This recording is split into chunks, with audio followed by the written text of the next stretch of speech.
Bonjour. Alors, 6e leçon, et nous terminons aujourd'hui, Be'ezrat Hashem, tout ce sujet qui a commencé au Daf Kaf Amoud Aleph. Donc, je rappelle, Masechet Brachot, Daf Kaf Amoud Bet. Nous avons commencé le Daf Kaf Amoud Aleph par la Mishnah, et nous avons fait une première leçon qui n'était que la Mishnah, et ensuite, nous avons fait 4 leçons, toute la Gemara qu'on a coupée en 4 leçons. Et là, c'est la 5e leçon de la Gemara, et donc la 6e leçon en tout. Et nous allons arriver, Be'ezrat Hashem, à la prochaine Mishnah. Donc, on résume. On a appris que les femmes ne font pas le Kriyat Shema, ne mettent pas les téphilines. Ce sont des mitzvot assez chez Azman Grama, des mitzvot positives qui dépendent du temps. Mais malgré tout, il fallait nous enseigner qu'elles sont dispensées. Et par ailleurs, elles sont obligées de faire 3 autres mitzvot. La tfila, la mezouza, le birkat Hamazon. Ça aussi, la Gemara nous a expliqué pourquoi il fallait à tout prix nous enseigner ça. Et ensuite, on est arrivé à un scoop où Ravina a demandé à Rava, mais quand tu m'as dit que les femmes doivent faire le birkat Hamazon, elles doivent le faire selon la Torah ou selon les Rabbanan? Peut-être que c'est selon la Torah parce que le pasuk a dit Ve'achalta ve'savata ou Ve'rachta. Tu mangeras, tu te rassasies et tu bénis. Mais peut-être qu'il faut lire la suite du pasuk et tu béniras Hachem sur la bonne terre qu'il t'a donnée. Or, les femmes ne possèdent pas une part dans la terre d'Israël, et donc peut-être que leur obligation n'est pas d'après la Torah, et uniquement d'après les Rabbanan. On a eu l'impression que la Gemara a terminé un peu sur cette idée, mais ça reste, dans la halakha, ça reste un grand doute. Il y a un grand doute. Est-ce qu'une femme est obligée de faire le birkat Hamazon d'après la Torah ou d'après les Rabbanan? Ça n'a pas été franchement tranché dans la Gemara. Mais qu'est-ce que ça change? De toute façon, elle le fait. Ça change une chose. C'est, est-ce qu'une femme peut rendre quitte un homme? Si l'homme n'a mangé qu'une quantité, petite quantité, un kazaït ou un kabetza, et son obligation n'est que d'après les Rabbanan, alors la femme peut le rendre quitte. Mais si l'homme s'est rassasié, et son obligation est d'après la Torah, et que la femme aussi s'est rassasiée, mais il n'est pas sûr que la femme qui se soit rassasiée soit obligée d'après la Torah. Donc dans ce cas-là, dans le doute, elle ne peut pas rendre quitte un homme. C'est ça que ça change. L'homme s'est rassasié, la femme s'est rassasiée. Les deux vont faire birkat Hamazon. Est-ce que la femme peut rendre quitte l'homme? C'est pas sûr. Et donc, dans le doute, il ne faudra pas le faire. C'est intéressant ça. Intéressant. Il y a un deuxième doute, mais ça vous verrez, c'est pour ceux qui sont un petit peu plus avancés. Si une femme a mangé, un homme a mangé, bien il est rassasié, et puis il s'endort un petit peu, je sais pas, puis il se réveille 10 minutes après, il a un doute. J'ai fait birkat Hamazon ou j'ai pas fait birkat Hamazon? Il a un doute s'il a fait birkat Hamazon. Dans le doute, il refait entre guillemets ou non? La réponse oui. Puisque son obligation est une obligation de la Torah, alors dans le doute, il refait. Parce que tout doute de la Torah, dans le doute, on est intransigeant, on refait. Et qu'en est-il d'une femme? Une femme qui a bien mangé, qui est bien rassasiée, elle doit faire birkat Hamazon, et puis elle a papoté, elle a fait la vaisselle. Oh mais, j'ai fait birkat Hamazon ou j'ai pas fait? Elle a un doute. Alors est-ce qu'elle refait? Entre guillemets, elle ne refait pas. Si on dit que son obligation est d'après la Torah, alors elle doit refaire. Mais si on dit que son obligation est d'après les Rabbanan, alors elle ne doit pas refaire. Et on a vu que pour une femme, on ne sait pas vraiment. Alors tout ça, si vous ouvrez le Shulchan Arour avec le Mishnah Berurah, dans le Siman Kuf Pe Vav, vous verrez que c'est un dossier que le Mishnah Berurah aborde avec des discussions de Haronim. D'accord? Je ne veux pas trop encombrer maintenant. Voilà. Alors maintenant, en tout cas de tout ça, nous avons appris quelque chose d'incroyable. D'après la Torah, l'obligation de Birkat Hamazon ne vient que quand on est rassasié. Mais les rabbinans ont dit, non, dès que tu as mangé kazaït ou tu as mangé kabetza, tu dois faire déjà. Alors, qu'est-ce que c'est que cette histoire déjà de kazaït ou kabetza? Tout simplement, c'est une marloquette entre Rabbi Meir et Rabbi Yehuda. D'après Rabbi Meir, dès qu'on a mangé kazaït, on fait. D'après Rabbi Yehuda, non. Il ne faut pas exagérer. Il faut manger kabetza. 2 fois. Kabetza, ça veut dire comme un œuf. Donc l'œuf, c'est 2 fois le volume d'une olive. D'accord? Mais ça reste que c'est midrabanan. Même si tu es pas rassasié, tu dis mais j'ai encore faim, je suis pas rassasié. Tu dois faire quand même. Regardez comme elle est belle cette Gemara. Donc Dafkaf Amoud Bet, on met le doigt aux 2 points. Aux 2 points. Donc là, au lieu de vous compter les lignes depuis le haut, je vais compter les lignes plutôt d'après le bas. 1, 2, 3, 4, 5, 6, 7, 8, 9, 10, 11, 12, 13, 14, 15, 16, 17, 18, 19, 20, 21. 21 lignes depuis le bas, les 2 derniers mots de la ligne. Après les 2 points. On a le doigt sur la Gemara. Darash Rav Avira. Il a enseigné Rav Avira. Zimnin, et des fois, Amarla Mishme de Rabbi Ami. Des fois, ce qu'il enseignait, il le disait au nom de Rabbi Ami. Il dit voilà, j'ai entendu ça de Rabbi Ami. Et Zimnin, Amarla Mishme de Ravasi. Et des fois, il disait je vais vous dire quelque chose que j'ai entendu de Ravasi. C'est-à-dire que Rav Avira a appris quelque chose. Et il ne se rappelait plus maintenant de qui j'ai appris ça. De qui j'ai appris ça. Oui, de Ravami, quand j'étais chez Ravami, oui. Une autre fois, il disait de qui j'ai appris ça. De Ravasi. C'est tellement important de citer la source de laquelle on a appris. Alors il faut se casser la tête. Et il avait un doute. Alors des fois, il disait, écoutez, je crois que j'ai appris ça de Ravami quand j'étais là-bas.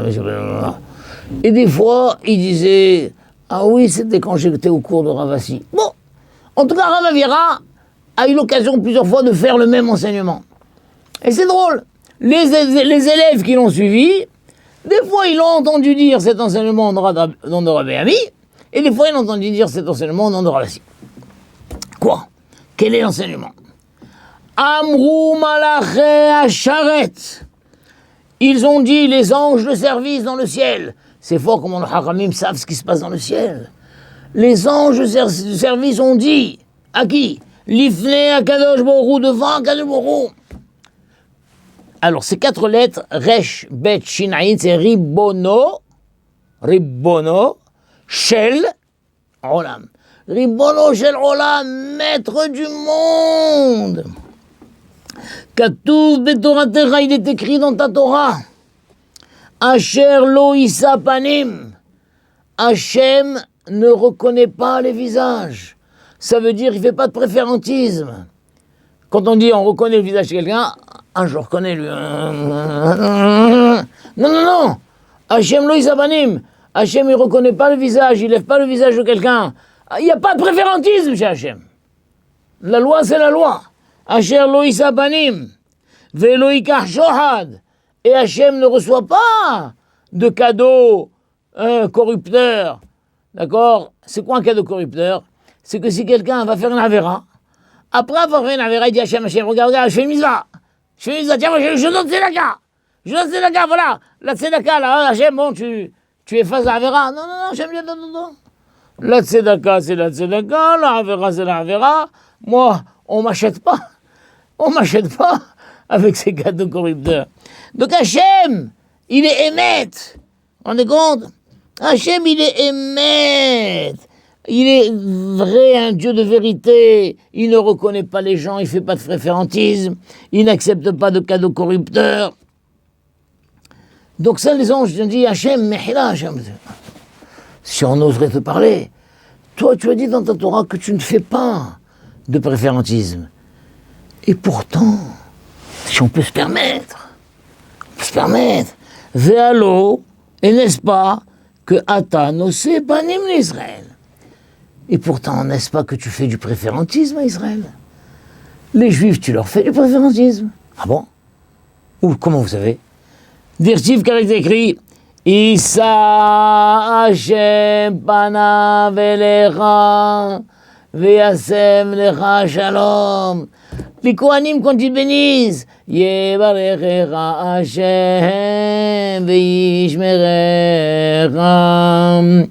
Ya'er Hashem panav elecha ve'chuneka. Issa Hashem panav elecha ve'yasem lecha shalom. Issa Hashem panav elecha. Hashem, il va lever sa tête vers toi et il va te mettre en shalom. Donc ça veut dire qu'Hachem, il va te chercher, il va te faire du préférentisme. Hachem te fait du préférentisme. Hachem te bénit, te protège, Hachem il t'éclaire la face et tout, et Hachem il te fait du préférentisme et il te bénit dans le shalom.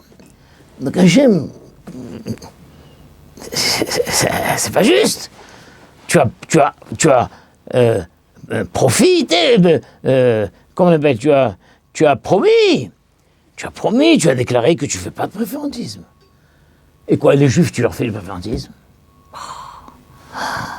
Les anges ont osé poser cette question à Hachem. Ah là là là là. Alors, Amar Lahem, il leur a dit, Hachem a répondu aux anges. Vechi lo isa banim ne Israël? Mais comment? Puis-je ne pas faire de préférentisme à Israël? Je suis obligé. Comment pourrais-je ne pas leur faire de préférentisme? Pourquoi? Parce que Shikat dit la Torah, moi je leur ai écrit dans la Torah. Ve'achalta, ve'savarta, uverachta, et Hashem Elokecha, tu mangeras, tu seras rassasié, et tu béniras Hachem ton Dieu. Moi je leur ai dit qu'ils doivent faire Birkat Hamazon quand ils sont rassasiés. Et quoi? Ve'em medakdekim al atzmam. Mais eux sont pointueux sur eux-mêmes de déjà faire le Birkat Hamazon avant même d'être rassasiés. Ad kazaït, quand ils ont mangé un kazaït selon Rabbi Meir, ve'ad kabetza, ou un kabetza selon Rabbi Yehuda. Donc eux-mêmes me font du préférentisme. Ils n'attendent pas d'être rassasiés pour faire Birkat Hamazon. Dès qu'ils ont mangé kazaït ou kabetza, ils ouvrent le livre, font Birkat Hamazon. Hachem dit, mais mida keneged mida. Ils me font du préférentisme. Comment pourrais-je ne pas faire du préférentisme? Ils me bénissent. Ils me bénissent avant qu'ils ne soient obligés de me bénir. Eh bien moi aussi, je les bénis avant d'être obligé de les bénir. Avant, je ne peux pas. C'est vrai que j'ai dit que je ne fais pas de préférentisme. Mais d'un autre côté, j'ai expliqué, j'ai dit que je me comporte mida keneged mida, mesure pour mesure. Celui qui ne me fait pas de préférentisme, ben je lui ferai pas de préférentisme. Mais celui qui me fait du préférentisme, puis-je ne pas lui faire de préférentisme? C'est incroyable ça. Vous vous rendez compte comme c'est beau? Voilà, c'est une très belle souga qu'il faut réviser. Alors si vous êtes d'accord, on va reprendre tous le texte et on va voir comme c'est beau la lecture de la Mishnah et de la Gemara. Alors je reviens en arrière. Je ne sais pas si la caméra le voit, voilà. Donc je reviens en arrière et je mets mon doigt, voilà, ici, je mets mon doigt à la Mishnah. Et on y va. Allez, on se donne 5 minutes pour lire tout ça sans lever la tête. 1, 2, 3, Mishnah. Nashim, va'avadim, uktanim, peturin, mikriyat shema. Je tourne la page. Uminatefilin, les hommes, les femmes, les esclaves et les enfants sont dispensés du schéma et des tfilin. Des hayavin, ils sont obligés, bitfila, ou bimzouza, ou bebirkat Amazon. Voilà. Maintenant, on va lire la Gemara. On ne va pas traduire, parce que vous savez, on va simplement dire, la Gemara demande, la Gemara répond. Alors, la Gemara demande, Kriyat Shema, Pshita, Mizvat Aseh, Sheazman Grama, ou Vechol Mizvat Aseh, Sheazman Grama, Nashim Peturot. Point d'interrogation. La Gemara répond, Maoudetema, Ho'il Vedba, Malchut Shamaim, Kamashmala. La Gemara continue. Umina tefilin. La Mishnah a dit que les femmes ne mettent pas les tefilin. La Gemara demande, Pshita. La Gemara répond, Maoudetema, Ho'il ve'itkesh de mezouza, Kamashmala. La Mishnah avait continué en disant Vehayavim betfila, les femmes doivent faire la tfila.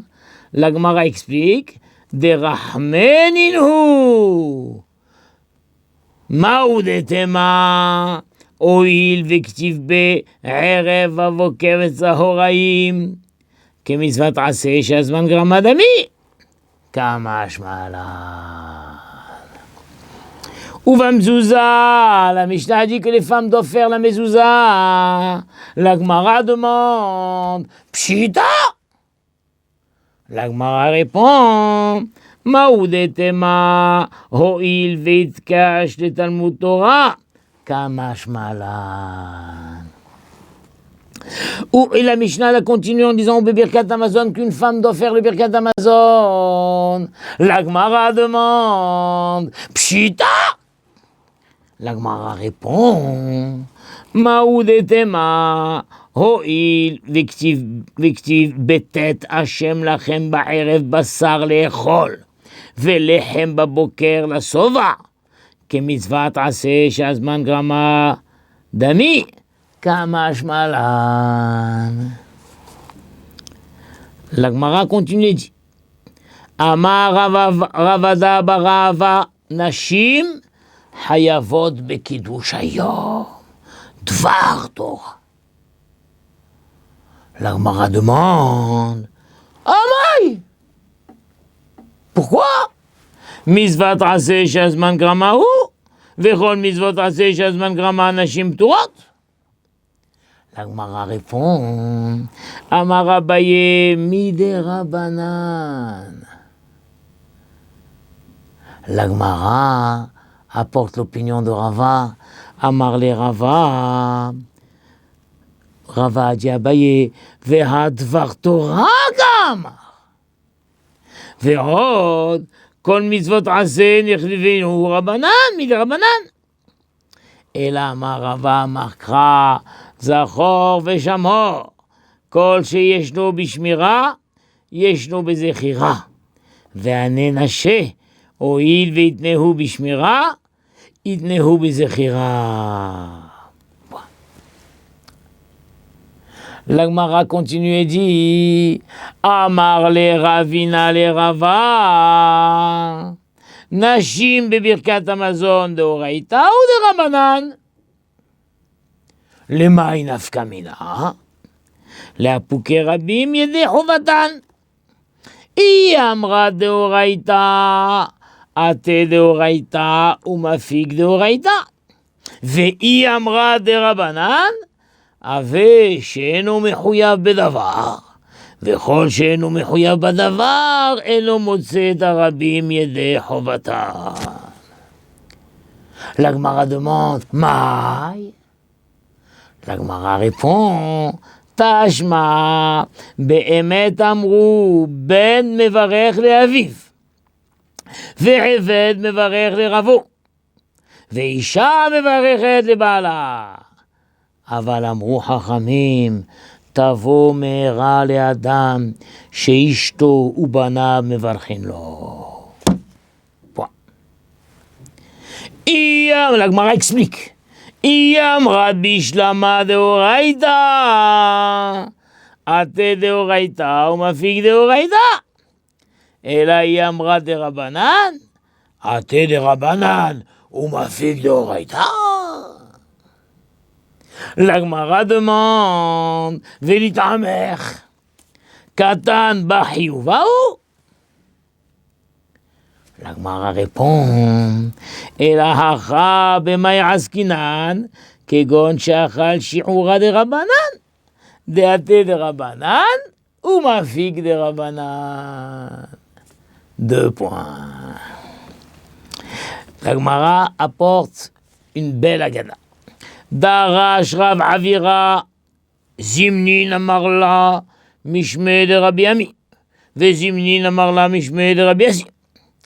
אמרו מלאכי השרת לפני הקדוש ברוך הוא, ריבונו של עולם, כתיב בתורתך, אשר לא יישא פנים ולא ייקח שוחד.